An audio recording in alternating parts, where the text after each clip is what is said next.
Hey there, it's Lauren, owner of Imagined Awakenings, and I am ready to get creative with some resin. So, as always, safety first. Please remember to wear your safety gear when working with epoxy resin and work in a well ventilated area.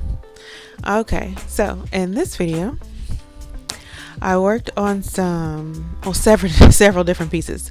I got another dragon mold, and this one is kind of like a sea dragon. So I did the same thing I did with the last one. I took some Chameleon pigment powder and I brushed the inside of the mold. I think I actually got my little disposable makeup brush sponges. That's what it looks like I'm actually using instead of like a little paintbrush, and it did actually fit in the piece better, and overall just seems to work better as far as dusting the mold. So I just took my color. It's going much faster than it actually went in real life, and so I just took it around and filled up the inside with the pigment, with the colorant, until it was nice and coated. And then I have another piece over there. These molds actually came as a, well, I guess it's not a set if it's more than two pieces, is it? Whatever, it doesn't matter. Well, I guess it is. It's a 3-piece set, whatever. So there was two dragons. So this was the second one. The first one I think was in my previous video. And then there's the egg piece that's right next to it. And it sort of just has an eye peeking out of it, maybe in a claw or something. So anyway, with this one, I did another pigment color, and I just brushed the few little details that were in the middle instead of the whole egg, because I just wanted to see how it would look. Like no other reason. I just wanted to see. You know, I like to experiment. So once I got the color all in, I think with the other one I did turn it over and pat it, but it might have happened too fast. But usually after I dust my molds with any kind of powder, I usually flip them over and give them a little tap just to kind of get any loose particles out. Just cause maybe I'm just being extra, I don't know. So here I'm fighting with the mandalas again. All right, maybe not fighting. But I wanted to do the mandalas again because I think they're super pretty. And so I took I bought a whole 2 sets of Chameleon pigment powder because they had different colors and I wanted to try them all. I believe they're made by Resin, but I got them off of Amazon. I'll post the link once I post the video. So I just did the same thing basically. I took my little sponge brush and the colorant, and I just dusted the entire inside of the molds. I thought they would be really cool in the mandalas specifically because they have so much detail, and I feel like brushing the molds with pigment powders and micas that have a lot of detail really just helps to bring out the detail. So we'll see how that goes after the fact. So I'm just gonna finish up here.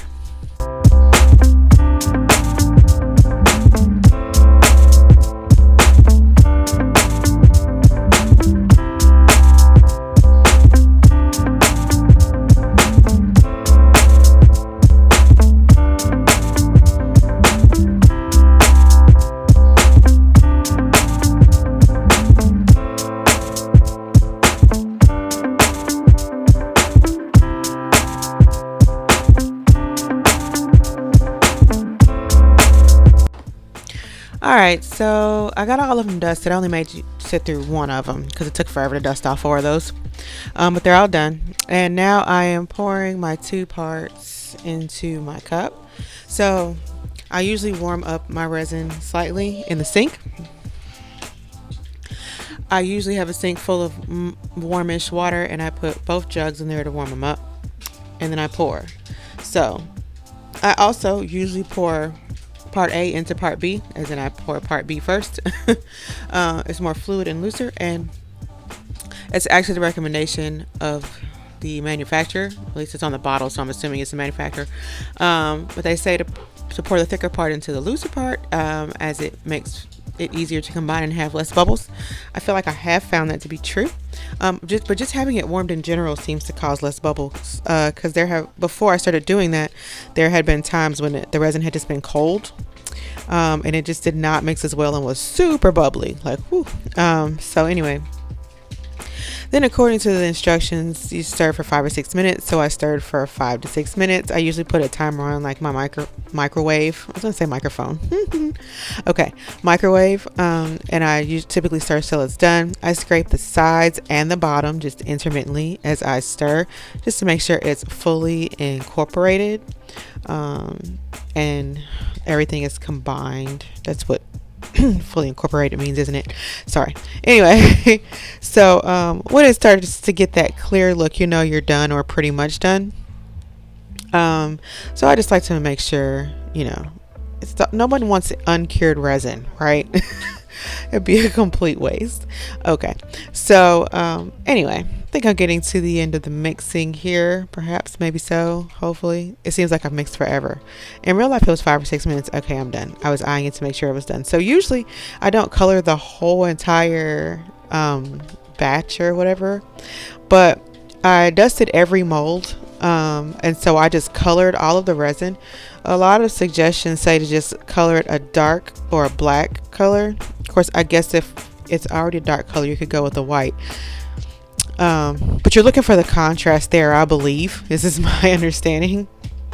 So I went with the black opaque mica.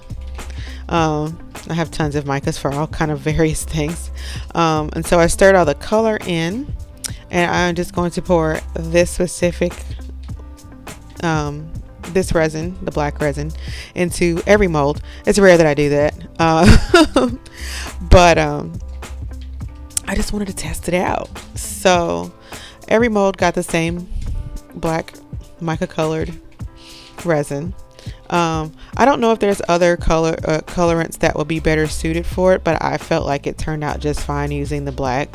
I used enough to make sure it just was fully colored, and then I just poured into all the molds, and then I actually made up more than I needed for the molds that are sitting in front of me. So I end up pulling out an ashtray and some puzzle pieces to make earrings. Here what I'm doing is I overfilled it, and I had such a bad experience with overfilling the leaf molds a couple videos ago that it's just not a thing for me. So when I see that a mold has been overfilled, I just scoop it out. Until it levels off, because I feel like it just kind of ruins the project to have my mold overfilled, and I just like, it's a struggle for me to try to find time to find ways to get the excess resin off. I just ain't got time. So, or maybe not even the materials, because then you gotta try to find a way to cut it and sand it and all this other stuff, and it would have been really hard with those molds because some of them have kind of fine spacing in, not details, but spacing in between the leaf pieces. Anyway, so I think I'm just about done digging out the rest of the I wanted it to be full but not overly full, so missed the mark just a smidge. So anyway, I'm gonna pull out those other molds that I talked about, and I always have other molds just kind of on standby because I don't want to waste resin. This stuff is pricey, y'all. Like, it's all it's pricey, and everything that goes in it's pricey. So I usually have some medium size and even tiny molds just so that I try not to even waste a drop, like, seriously. Anywho, so I thought it'd be cool to make, some earrings in an ashtray with this colorant. So I just went with that, and they were kind of the perfect size for me to be able to use up the remaining resin that was in my container. And then I got the bright idea, as you'll see here in a second, that I kind of have I don't like to just do plain solid color. I like to mix things up. So I thought that I would drop some white alcohol ink in there and see how that turned out. And so I just dumped some. Well, I dropped it in there. I didn't really dump it in there. And then I just took like a little stick or whatever and just kind of swirled it up. Just to see what kind of effect it would have. I didn't want to do too much because I think I did that in a previous video, or maybe it hasn't come up yet. But there was one time I dropped way too much in there, just kind of ruined it. I threw them out. Anyway, not this time. So yeah, I went through and added the alcohol ink and just kind of stirred it in. And then afterwards, I hit it all with the heat gun just to help pop any bubbles and just make sure everything is, smoothed out and such, as I like to do. And then I demolded the next morning.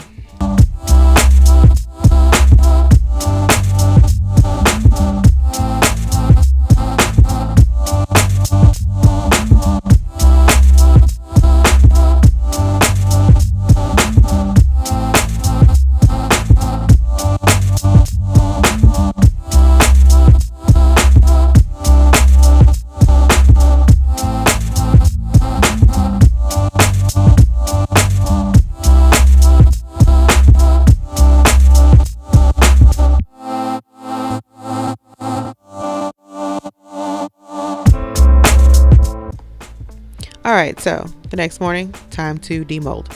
So here's the experimental ashtray that I poured the straight black resin in, and then dumped I hate saying dumped, but sprinkled the alcohol ink in and stirred it up. It turned out pretty cool. I like the light touch of the white swirled in there. And then this is the eye that I only dusted part of the mold. It turned out pretty cool. I'm just gonna say everything's cool, right? But I kind of liked how it just had a few pieces highlighted and the rest is a solid color. It looks like one of my kids snatching up one of my pieces, not behind my back, they're next to me, but they can't be trusted. So anyway, this is the dragon. I try to be extra careful with taking it out, so it took me a little extra time. You didn't see the extra time there, but I took it because it was such small. It had kind of small, narrow areas, and I didn't want to like break or bend it. So okay, now time for the mandalas. Ooh. So they, I try to be careful when I demold those as well. They kind of stick. They don't stick, but they kind of stick because there's just so much detail in them. So I try to be careful when I'm pulling those off because I don't want it to stick. And they turned out really lovely. I like the Chameleon colorant because, just depending on the angle that you're holding it at, it can look like a completely different color. And who doesn't like that? That's why you buy a Chameleon colorant, right? But yeah, that's just me giving an example of how different it looks depending on how you hold it and angle it. So this is the last one. I overall fought with them far less than the ones in the last video. Like, oh my god, dust in the mold. It took forever, but I really enjoyed the results. Okay, so last pieces are the puzzle piece earrings. And I like the way those turned out, actually, though it felt like I put quite a bit of white alcohol ink in there. It wasn't so much. So I'll give you the last pan through here, last view, and then a couple still shots, and then that's gonna be it for this one, guys. So if you like what you saw, please subscribe, and thanks for coming by. I will see you next time.